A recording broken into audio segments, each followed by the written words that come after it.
Bonjour et bienvenue sur cette vidéo de présentation des objets Fimetal, fabricant français de radiateurs.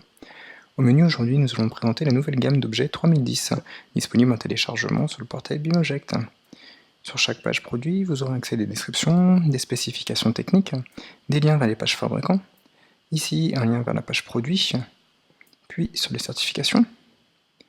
Vous avez également des informations diverses, des classifications logicielles BIM, des régions de commercialisation, ici uniquement disponibles pour la France, et des propriétés. Sur chaque page produit, vous avez également un bouton de télécharger qui vous permettra de voir que les fichiers sont disponibles en Revit 2015 français et anglais, et également qui vous permettra de télécharger la DSCALI pour accéder aux nuanciers Finimetal. Également, vous pouvez vous abonner à la marque, contacter le fabricant et ajouter éventuellement l'objet en favori. Nous allons maintenant ouvrir Revit 2015 et un modèle avec simplement une chaudière générique, puis placer nos radiateurs. Nous allons passer en plan et utiliser l'appli BIMobject et cliquer sur l'onglet Browse. Je vais ensuite directement chercher Finimetal et 3010 de manière à n'afficher uniquement les objets de cette nouvelle gamme. Je vais télécharger ici l'objet T6 3010 plan en version française. Et je vais ensuite pouvoir l'intégrer dans ma maquette directement en plan. Ceci peut également se faire en 3D si nécessaire. Nous allons maintenant accélérer la vidéo et implanter de nouveaux radiateurs, un Regan 3010 intégré et ensuite un Regan 3010 déco tertiaire. Ces trois radiateurs possédant des façades avant et des spécificités techniques différentes. Chaque radiateur possède également trois niveaux de détail, à la fois en plan mais également en 3D. Ici passons en 3D et passons au niveau de détail moyen, puis faible. Et revenons en élevé. Chaque radiateur a également plusieurs types, les types étant les modèles avec des épaisseurs données. Bien évidemment, pour une dimension donnée, un type plus élevé sera beaucoup plus puissant en termes de capacité de chauffage. Donc passons ici en 24D. Ici, nous allons voir également que chaque radiateur possède des connecteurs MEP, avec des entrées qui sont en alimentation hydraulique et des sorties qui sont en retour hydraulique. Également, la position des connecteurs MEP sont relatives au modèle. Les Regan 3010 sont des connecteurs latéraux avec 4 orifices et les T6 en ont 6 avec des connexions centrales. Pour chaque radiateur, vous avez également la possibilité en instance de mettre des informations de flux et de perte de charge.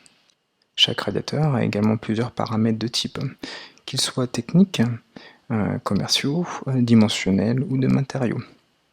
Nous avons fait le choix d'utiliser des dimensions qui contraignent les objets à des références commerciales existantes. Ici, si j'entre une dimension qui est trop importante, elle sera contrainte à la valeur inférieure la plus proche. Ici, on peut voir également que la référence commerciale va changer de manière dynamique. Pareillement, les données de contenance, de poids ou de puissance vont changer de manière dynamique en fonction des dimensions qui sont entrées. Ici, en fonction de mon projet, je m'arrête sur un radiateur de 140 par 75, je valide puis le radiateur se redimensionne instantanément. On peut faire également la même chose sur les autres radiateurs. Nous allons maintenant accéder au gestionnaire de matériaux et venir intégrer à notre projet des matériaux depuis la DSCALI que nous avons téléchargé au préalable sur la page produit. Ici, je vais aller chercher le matériau Flame Red, qui correspond au RAL 3000, et le matériau Mine Turquoise. Je vais ensuite accéder aux paramètres finition de mon radiateur Regan intégré et lui appliquer la finition Flame Red. Je vais faire de même avec mon radiateur déco tertiaire et la finition Mine Turquoise. Je valide et mon radiateur est coloré en fonction de ma finition. Ceci fait, nous allons maintenant passer à la création des systèmes. Je vais cliquer sur ma chaudière, créer un système d'alimentation hydraulique, mettre ma chaudière en équipement principal, puis sélectionner mes radiateurs. Ici, nous allons voir que chaque connecteur est nommé en fonction de sa position lorsque le radiateur est en face avant. Ici, je vais pouvoir sélectionner les connecteurs en fonction de cette position. Une fois ceci fait, je vais finir mon système. Ensuite, je vais le resélectionner, puis générer une présentation automatique.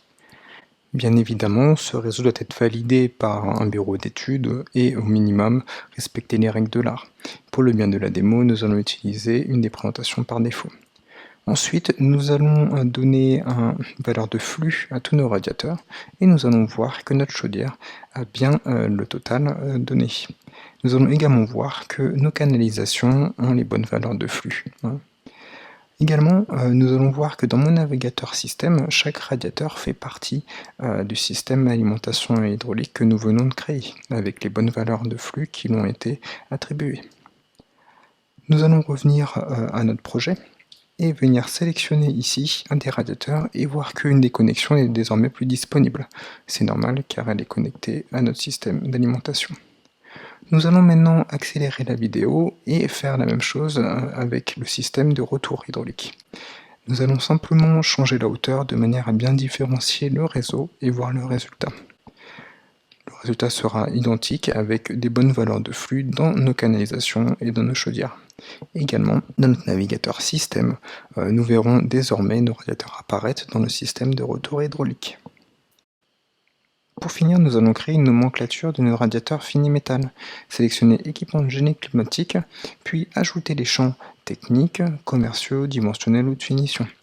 Nous allons également ajouter des paramètres au niveau des pièces, le nom et le niveau, de manière à pouvoir localiser nos radiateurs. Nous allons également filtrer les équipements par fabricant fini métal et les regrouper par référence commerciale.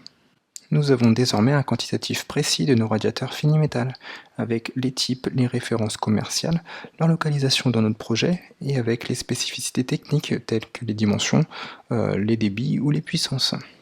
Voilà tout pour cette vidéo, et j'espère que vous allez bien profiter des nouveaux objets 3010 de chez Fini Metal. A bientôt!